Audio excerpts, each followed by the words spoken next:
ความช้ำรักสีดำในใจแล้วมีแฟนใหม่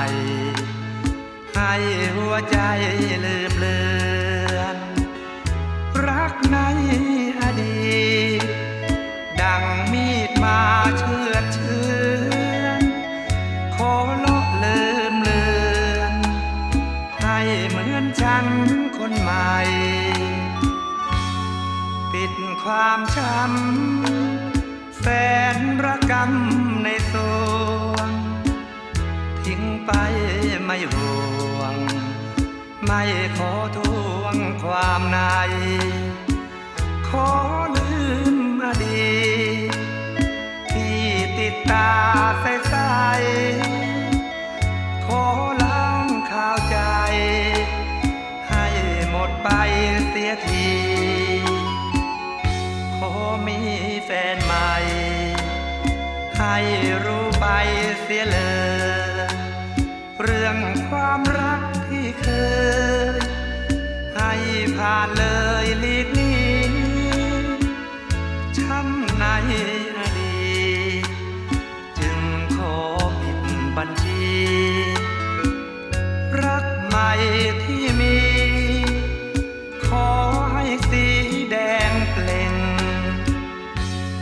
ปิดความช้ำรักสีดำในใจขอมีแฟนใหม่ล้างแค้นใจตัวเองแม้แฟนคนใหม่กลับจิตใจคมเหงฉันพร้อมตัวเองไม่ร้องเพลงเสียใจ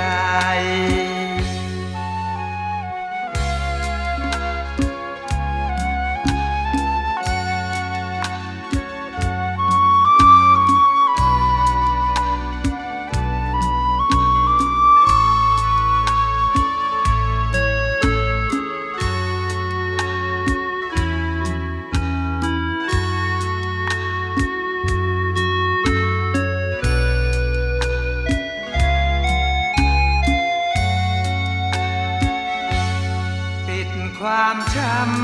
ำรักสีดำในใจขอมีแฟนใหม่ล้างแค้นใจตัวเองแม้แฟนคนใหม่